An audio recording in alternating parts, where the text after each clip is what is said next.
So I'm actually from the US. It's my first time in Portugal, so very excited to be here. Thank you. I grew up in California, and you know, there's the iconic Golden Gate Bridge that's orange and red and connects the major San Francisco city to another city across the bay, quite similar to what we have here in Lisbon with the April 25th bridge as well.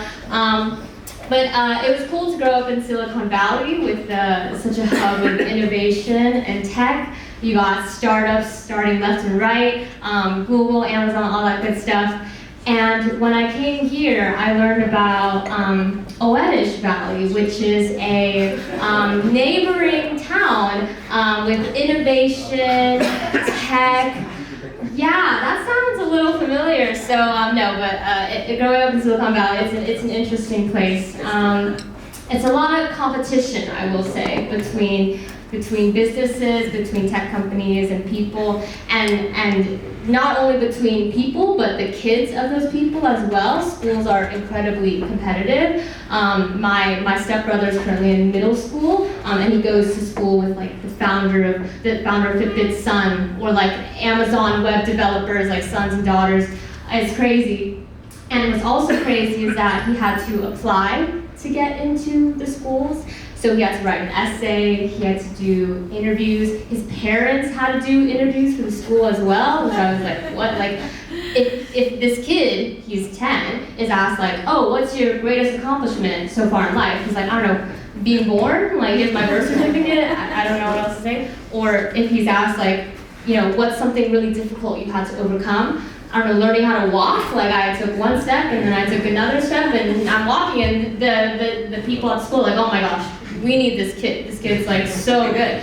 Like, what do they expect? Like him to say, I took a step, took another, then I'm floating. Like, oh shit, this is Jesus. We need Jesus at our school. Like, yeah, I'm not really sure how it works, but he's in the school and he's having a great time. I was asking him a bit about, you know, what he does in school. This was a couple years ago, and he was like, I actually have a presentation soon on a current event. And I was like, okay, so maybe like, you know, the newest Lego drop that just came out, or like a cool like Pokemon game. I don't know much, but he's really into Pokemon. And he was like, no, I'm actually doing a presentation on Elon Musk acquiring Twitter. And I was like, oh, obviously, how could I not have thought that a middle school boy was going to do a presentation on this?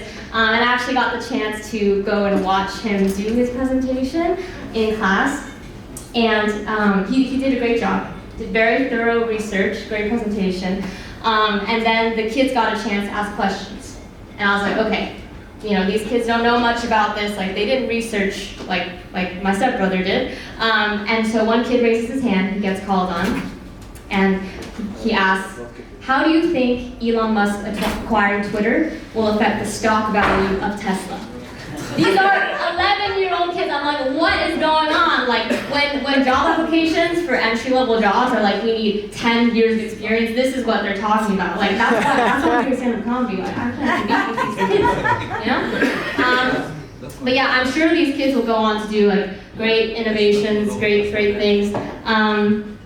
But an interesting thing that I've seen here in Portugal is next to the toilet, you have another toilet, which I wasn't sure what the purpose of that was, and I was told first that it was to wash your feet.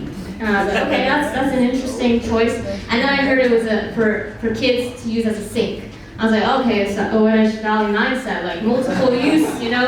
And then I heard it was to actually, you know, clean after you use the bathroom. I was like, okay, that's cool. Yeah, it reminded me of a story that my grandmother told me about when she was younger. And so my grandmother grew up in China, and my parents immigrated to the US, so I'm the first in my family to be brought up in the US.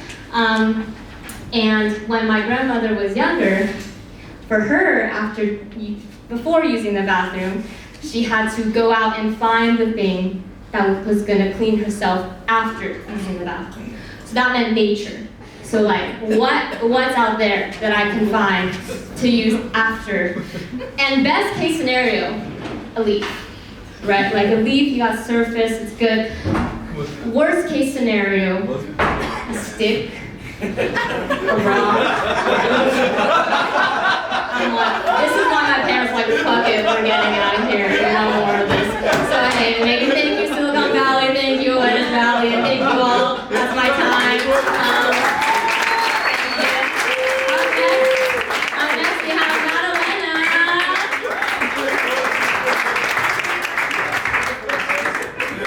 Guys, I think he's gonna do better. Stop swearing.